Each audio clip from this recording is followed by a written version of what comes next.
नमस्कार दोस्तों, स्वागत है आपका हमारे यूट्यूब के इस चैनल में। आज हम पढ़ेंगे ज्योग्राफिकल कोऑर्डिनेट सिस्टम के बारे मतलब हम लैटिट्यूड, लॉन्गिट्यूड, प्राइम मेरिडियन और इक्वेटर के बीच के डिफरेंस को जानेंगे और हम इनके बेसिक्स को समझने का कोशिश करेंगे। तो टॉपिक को अच्छे से समझने के लिए वीडियो को पूरा देखें।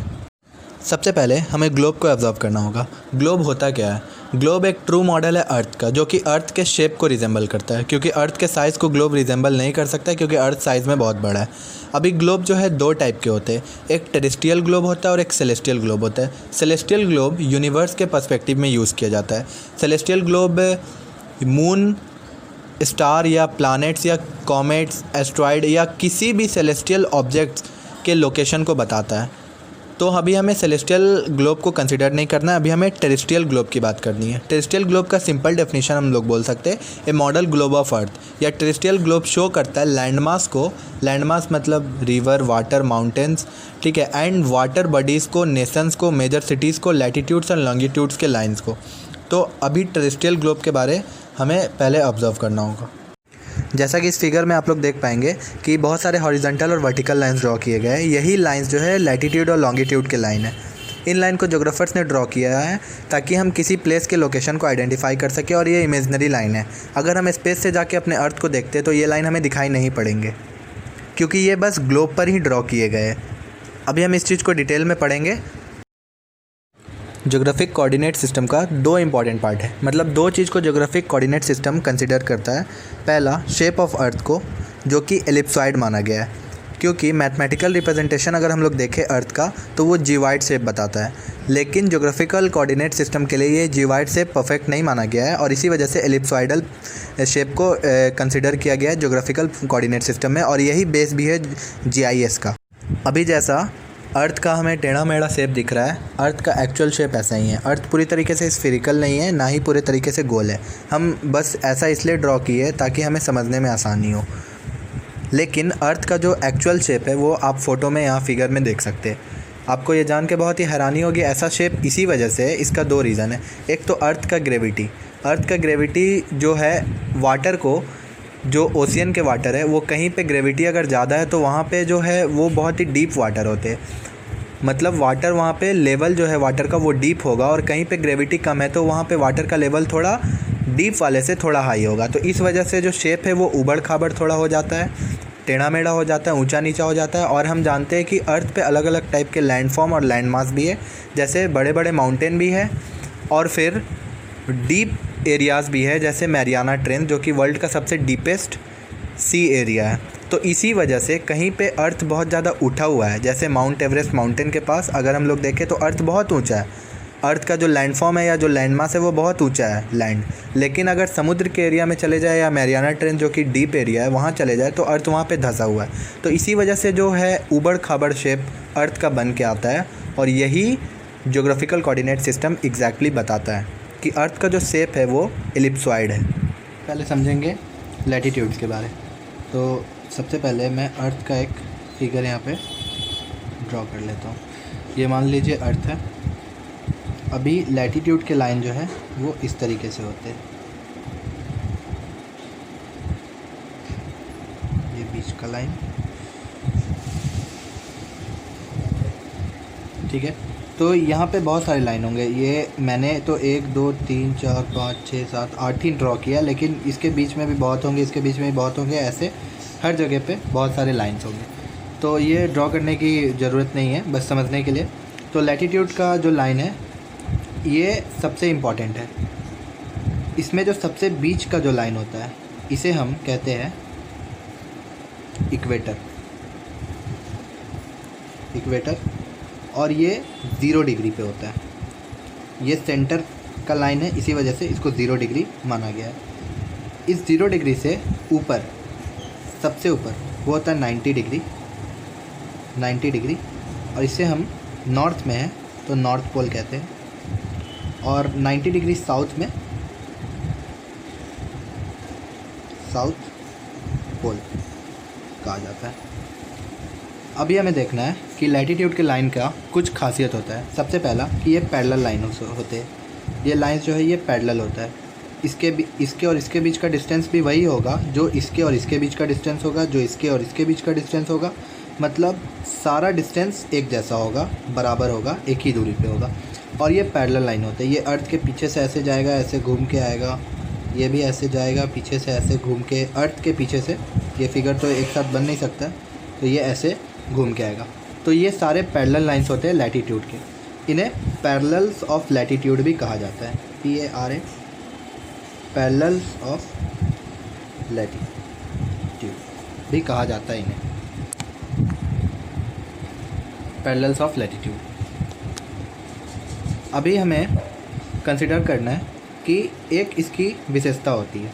वो विशेषता ये होती है कि जैसे जैसे हम इक्वेटर से जैसे जैसे हम पोल की ओर बढ़ते हैं, जो लैटीट्यूड का जो लाइन है उसका लेंथ छोटा होते जाता है। यहाँ पे मैंने एज्यूम करने के लिए मान लीजिए अगर ये 500 किलोमीटर लंबा है तो यहाँ पे ये 400 किलोमीटर लंबा हो जाता है। फिर यहाँ पे ये 300 हो जाता है, यहाँ पे ये और 200 हो जाएगा, और फिर यहाँ पे सबसे कम होगा, पोल पे सबसे कम होगा लैटीट्यूड। आप देख सकते हैं कि ये इस तरीके से जैसे जैसे पोल, इक्वेटर से पोल साइड हम लोग बढ़ेंगे तो इसका जो लेंथ है, मतलब जो लंबाई है लाइन की, वो कम होगी। डिस्टेंस दोनों के बीच का कम नहीं होगा या बढ़ेगा नहीं, वो हमेशा बराबर रहेगा, क्योंकि पैरेलल डिस्टेंस पे ही है दोनों एक दूसरे के। पैरेलल लाइंस भी है, कभी इंटरसेक्ट नहीं करेगी, चाहे आप कितना भी बढ़ा लीजिए। लेकिन जैसे जैसे हम इक्वेटर से पोल साइड जाएंगे तो जो लेंथ है, लाइन की लंबाई जो है वो कम होगी, और जैसे जैसे पोल से हम इक्वेटर की ओर आएंगे तो जो इसकी लंबाई है वो बढ़ेगी। ये आप जैसा कि इस फिगर में देख सकते हैं।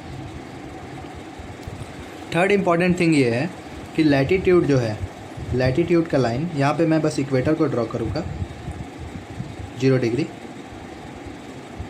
इक्वेटर। तो लैटीट्यूड का जो लाइन है वो अर्थ को 2 पार्ट में बिल्कुल अच्छे से डिवाइड करता है। एक को कहते हैं हम लोग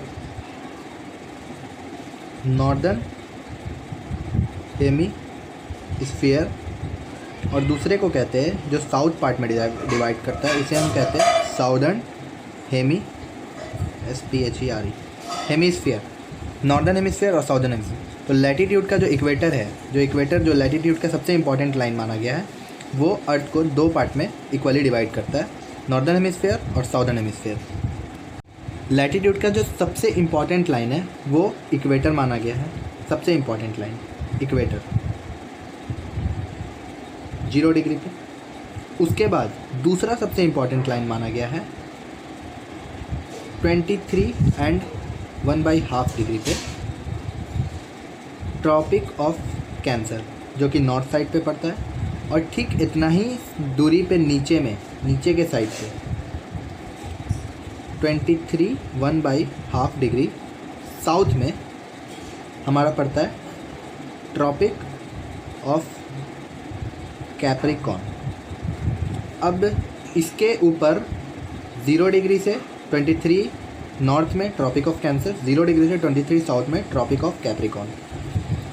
अब 23 से ऊपर 0 से 66 1/2 डिग्री यहाँ पे पड़ता है आर्कटिक सर्कल, और 0 से 66 1/2 डिग्री साउथ, ये नॉर्थ था, साउथ यहाँ पड़ता है अंटार्कटिक। ठीक है, तो ये लैटीट्यूड के जो सबसे इंपॉर्टेंट लाइन है उसमें से पहला हो गया इक्वेटर 0 डिग्री पे, दूसरा हो जाएगा इक्वेटर से 23 degree north tropic of Cancer, equator से 23 degree south tropic of Capricorn, equator से 66 डिग्री नॉर्थ आर्कटिक सर्कल, और इक्वेटर से 66.5 डिग्री साउथ अंटार्कटिक सर्कल। ये जो डिग्रीज है सेम है, 23.5 है, 23.5 है, 66.5 है एंड 66.5 है। और यहाँ तो हमें पता ही है कि ये साउथ पोल हो जाएगा और ये नॉर्थ पोल। इंपॉर्टेंट चीज़, जैसा कि हम देख सकते हैं कि पोल पे जो ये सर्कल है ये छोटा है, लेकिन जैसे जैसे हम इक्वेटर के साइड आ रहे हैं ये सर्कल बड़ा होते जा रहा है। मैंने बुक का हेल्प लिया आपको समझाने के लिए अच्छे से, क्योंकि यहाँ पे डायग्राम अच्छे से दिया गया है। अभी एक और इसकी विशेषता है कि ये जितने भी लैटीट्यूड है ये सर्कल है, ये सारा सर्कल लाइन होता है। और सबसे इम्पॉर्टेंट चीज़ कि एक लैटीट्यूड से दूसरे लैटीट्यूड के बीच के डिफरेंस को 1 डिग्री माना गया है, 1 डिग्री, और 1 degree is equal to 111 kilometre माना गया है। 1 degree is equal to 111 kilometre, मतलब 1 degree is equal to 111 kilometre. मतलब यहाँ से यहाँ 1 डिग्री का डिस्टेंस है, मतलब यहाँ से यहाँ 111 किलोमीटर का डिस्टेंस है। यहाँ से वहाँ, यहाँ भी यही है, वही है, और यहाँ से यहाँ, तो मतलब जितने भी लैटिट्यूड्स हैं उन सब के बीच का डिफरेंस जो है वो 1 डिग्री ही माना गया है, या 111 किलोमीटर ही माना गया है, अज्यूम किया गया है, या मेजरमेंट उसका जो भी है। उसके बाद इन सारे लाइन को पैरेलल्स ऑफ लैटिट्यूड कहा जाता है, क्योंकि ये पैरेलल लाइन है। जितने भी लैटिट्यूड इक्वेटर से नॉर्थ में है हम उन्हें नॉर्थ लैटिट्यूड कहेंगे। ये भी नॉर्थ लैटिट्यूड है, ये भी नॉर्थ लैटिट्यूड है, और ये भी नॉर्थ। जितने भी इक्वेटर से नॉर्थ में वो नॉर्थ लैटिट्यूड है, और जितने भी साउथ में है हम उन्हें साउथ लैटिट्यूड कहेंगे। तो ये भी इसकी इम्पॉर्टेंट एक विशेषता है। डायग्राम की मदद से आपको दिखाने का कोशिश कर रहा हूँ, जो मैंने ऑलरेडी बनाया है। ये नॉर्थ पोल, ये 66.5 डिग्री पे आर्टिक सर्कल, 23.5 पे ट्रॉपिक ऑफ कैप्रिकॉर्न, बीच में 0 डिग्री पे इक्वेटर है, जैसा कि आप देख पाएंगे। 23 degree south latitude, tropic of Capricorn, और 66.5 degree south latitude Antarctic circle. तो ये अंटार्कटिक सर्कल है। तो हम लोग देख सकते हैं कि इक्वेटर बीच में है, और उससे 23.5 नॉर्थ में ट्रॉपिक ऑफ कैप्रिकॉर्न, और फिर ये जितने भी इंपॉर्टेंट लैटिट्यूड्स है ये हम यहाँ पे देख सकते हैं क्लियरली। इसी के अकॉर्डिंगली हमारे अर्थ के हीट जोन्स भी डिवाइडेड है, जो कि हम नेक्स्ट वीडियो में डिस्कस करेंगे जिसके बारे। इस डायग्राम में हम क्लियरली देख सकते हैं कि कैसे इक्वेटर अर्थ को 2 पार्ट में डिवाइड कर चुका है, एक नॉर्दर्न हेमिस्फीयर और एक साउदर्न हेमिस्फीयर। हमारा इंडिया आप देख सकते हैं कि नॉर्दर्न हेमिस्फीयर में है, और ये जो ऑस्ट्रेलिया है या अफ्रीका का कुछ पार्ट है वो साउदर्न हेमिस्फीयर में, एशिया भी हमारे नॉर्दर्न हेमिस्फीयर में पड़ता है। तो ये डायग्राम के मदद से आपको समझने में ईजी होगी। और ये लॉन्गिट्यूड का भी लाइन है जिस पे अभी हम डिस्कस करने जा रहे हैं। इस डायग्राम में हम देख सकते हैं कि ये जो फिगर है इसमें लॉन्गिट्यूड के बारे में दिखाया गया है। नॉर्थ पोल तो इसमें भी है, साउथ पोल इसमें भी है, और ये देखिए ये लॉन्गिट्यूड के बारे में दिखाया गया है। तो लॉन्गिट्यूड के लाइन का जो विशेषता है वो ये है कि ये पोल से स्टार्ट होकर पोल पर ही ख़त्म होता है। ये एक पोल नॉर्थ पोल से स्टार्ट होगा और ये नॉर्थ पोल पर ही ख़त्म होगा। जैसा कि हम लोगों ने देखा था कि इक्वेटर का जो लाइन था या जो भी लैटिट्यूड्स के लाइन थे उनमें ऐसा कुछ नहीं था, वो यहाँ से आता यहाँ जाता, ऐसे इस तरीके से वो लाइन्स थे, सारे लाइन इस तरीके से थे, और इसी वजह से वो पैरेलल लाइन थे। लेकिन लॉन्गिट्यूड जो है वो पैरेलल लाइंस नहीं है। आप देख सकते हैं कि इनके बीच का जो डिस्टेंस है वो लगातार जैसे जैसे हम लोग पोल की ओर बढ़ रहे हैं वो घटते जा रहा है, और जैसे जैसे हम लोग इनके बीच का डिस्टेंस इक्वेटर की ओर बढ़ने से बढ़ते जा रहा है। तो ये चीज़ लॉन्गिट्यूड में अलग है। अगर हम इक्वेटर और हम लैटिट्यूड की बात करें तो उसमें इसका उल्टा था, उसमें 2 लाइन के बीच का डिस्टेंस कभी भी घट नहीं रहा था, क्योंकि वो सब पैरेलल लाइन थे, मतलब सब एक ही दूरी पर थे एक दूसरे से। लेकिन यहाँ पे जैसे जैसे हम लोग पोल के साइड बढ़ रहे हैं 2 लाइन के बीच का डिस्टेंस घट रहा है। 2 लाइन के बीच जो भी डिस्टेंस है वो घट रहा है, लेकिन जो लाइन की लंबाई है, जो लाइन की लंबाई है या जो लेंथ है वो नहीं घट रही है, जैसा कि लैटिट्यूड में हो रहा था। लैटिट्यूड में क्या हो रहा था कि जैसे जैसे हम इक्वेटर से पोल की तरफ बढ़ रहे थे लाइन की लंबाई घटते जा रही थी। यहाँ पे छोटा, यहाँ ज़्यादा बड़ा, फिर और बड़ा, फिर और बड़ा, और फिर इक्वेटर पे बहुत बड़ा। लेकिन लॉन्गिट्यूड में ऐसा नहीं हो रहा है। ये जैसे जैसे हम लोग पोल के साइड बढ़ रहे हैं या इक्वेटर या किधर भी बढ़ रहे हैं तो लाइन की जो लंबाई है, लंबाई वो नहीं घट रही है, लाइन के बीच का बस डिस्टेंस घट रहा है। डिस्टेंस 2 लाइन के बीच का डिस्टेंस घट रहा है। तो ये लॉन्गिट्यूड का एक विशेषता है। लॉन्गिट्यूड का अगर सबसे इंपॉर्टेंट लाइन किसी को माना गया है तो वो प्राइम मेरिडियन है। प्राइम मेरिडियन को माना गया है लॉन्गिट्यूड का सबसे इंपॉर्टेंट लाइन, और इसी प्राइम मेरिडियन को यूज़ किया जाता है टाइम डिसाइड करने के लिए। ये लंदन से ग्रीनविच से होकर के गुजरता है। और लॉन्गिट्यूड का एक इम्पॉर्टेंट चीज़ है कि जैसे लैटिट्यूड का इक्वेटर जो सबसे इम्पॉर्टेंट लाइन था वो अर्थ को नॉर्दर्न और साउदर्न पार्ट में डिवाइड कर रहा था, उसी तरीके से लॉन्गिट्यूड का जो प्राइम मेरिडियन है वो अर्थ को ईस्टर्न हेमिस्फीयर और वेस्टर्न हेमिस्फीयर में डिवाइड कर रहा है। तो इस तरीके से लॉन्गिट्यूड भी एक बहुत ही इंपॉर्टेंट लाइन माना गया है। लॉन्गिट्यूड के लाइन को हम मेरिडियन ऑफ लॉन्गिट्यूड भी कहते हैं। लॉन्गिट्यूड का जो प्राइम मेरिडियन है जो कि बीच का लाइन है, ये भी अर्थ को 2 पार्ट में डिवाइड करता है, एक ईस्टर्न हेमिस्फीयर और एक वेस्टर्न हेमिस्फीयर। जैसा कि लैटिट्यूड नॉर्दर्न और साउदर्न हेमिस्फीयर में अर्थ को डिवाइड कर रहा था, उसी तरीके से लॉन्गिट्यूड का भी लाइन 2 पार्ट में अर्थ को डिवाइड कर देता है। और टोटल 360 डिग्री ये घूमता है। 180 डिग्री इस साइड है वेस्ट में और 180 डिग्री ईस्ट में। टोटल 360 लॉन्गिट्यूड्स के लाइन है जो कि पोल से स्टार्ट होकर पोल पर ही ख़त्म होते हैं। 360 लाइन्स है, मतलब 360 डिग्री टोटल। इस तरीके से पोल से स्टार्ट होकर पोल पर ही ख़त्म होने वाले। और अर्थ को दो पार्ट में डिवाइड करते हैं, 180 डिग्री वेस्ट, 180 डिग्री ईस्ट।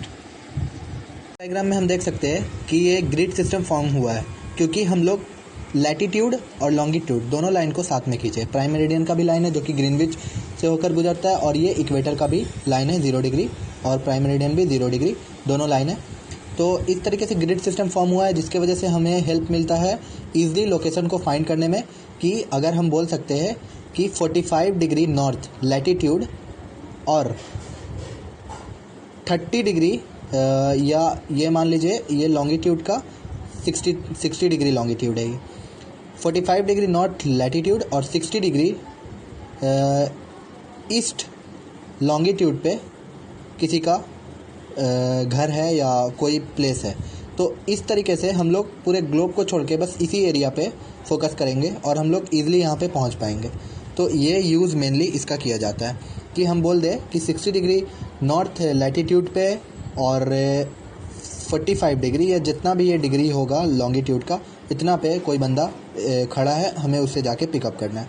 तो ये बहुत ही इजी होता है यहाँ इस तरीके से लोकेशन आइडेंटिफाई करने के लिए। आप देख सकते हैं कि इसी तरीके से कंट्री का भी लोकेशन दिया रहता है हर जगह पे कि कौन सा कंट्री कितने डिग्री लैटिट्यूड और लॉन्गिट्यूड के बीच में लाई कर रहा है। जैसे इंडिया का 68 डिग्री 7 ईस्ट और 97 डिग्री 25 ईस्ट, इंडिया इसी के बीच में लॉन्गिट्यूड में लाई करता है। तो ये मैं आपको मैप पे बताऊंगा बाद में। इस डायग्राम में हमें बताया गया है कि इंडिया का लॉन्गिट्यूडनल एक्सटेंड कितना है। तो हम देख सकते हैं 68 डिग्री 7 ईस्ट, 97 डिग्री 25 ईस्ट, और ये इंडिया का स्टैंडर्ड टाइम के लिए इंडिया का स्टैंडर्ड मेरिडियन है। मतलब 68 और 97 के बीच में जो सबसे मिडिल का लाइन है वो 82 है, और इंडिया इसी के accordingly IST Indian standard meridian के अकॉर्डिंगली अपना टाइम डिसाइड करता है। जब सूरज इसके ओवरहेड होता है तब पूरे कंट्री में उस टाइम आफ्टरनून कहा जाता है। सूरज हमें पता है कि अरुणाचल प्रदेश में सबसे पहले निकलता है, तो अगर इधर से सन आया और सन यहाँ है, अरुणाचल प्रदेश के ठीक ऊपर है या ये नॉर्थ ईस्ट पार्ट के ठीक ऊपर है, तो उस टाइम यहाँ पर 12 नहीं बजेगा। चाहे यहाँ पर भी उस टाइम 12 नहीं बजेगा, या यहाँ पे भी नहीं बजेगा, या यहाँ पे भी नहीं बजेगा। 12 यहाँ हर जगह पे तब बजेगा जब सूरज डायरेक्टली इस मेरिडियन के ऊपर आएगा, जो कि यूपी इलाहाबाद से मिर्ज़ापुर से होकर गुजरती है। जब सूरज यहाँ पर होगा तब पूरे देश में 12 बजेगा। उस टाइम पूरे देश में दोपहर माना जाएगा, क्योंकि ये स्टैंडर्ड टाइम है। क्योंकि अगर ऐसा नहीं होगा तो यहाँ जब 12 बजेगा उस टाइम यहाँ कुछ और बजता होगा, और जब यहाँ 12 बजेगा उस टाइम यहाँ 12 बज के पार हो गया रहेगा। तो ये एक यूनिफाइड टाइम के लिए कि पूरे देश में हर समय पे एक ही टाइम रहे, इस चीज़ के लिए इसको डिसाइड किया गया। वीडियो मैंने जितना छोटा सोचा था बनेगा उतना बना नहीं है, अभी तक लंबा हो चुका है। इसी वजह से हम एक इम्पॉर्टेंट टॉपिक कि टाइम कैसे डिसाइड होता है या प्राइम मेरिडियन का मेनली क्या यूज़ है, इस टॉपिक को अभी हम लोग कवर नहीं कर रहे इस वीडियो में, क्योंकि वीडियो बहुत ज़्यादा लंबा हो जाएगा। तो इस टॉपिक को हम नेक्स्ट वीडियो में कवर करेंगे। उस वीडियो का लिंक मैं इसके डिस्क्रिप्शन में डाल दूंगा, आप देख लीजिए। और अगर वीडियो अच्छा लगा हो तो लाइक एंड सब्सक्राइब करना ना भूलें, क्योंकि ज्योग्राफिकल कोऑर्डिनेट सिस्टम बहुत ही बड़ा टॉपिक है और ये एक ही वीडियो में एक साथ सारे चीज़ को कवर करना इजी नहीं हो पाया। तब भी मैंने जो भी बेसिक्स था वो आप लोगों को देने की कोशिश की है। धन्यवाद।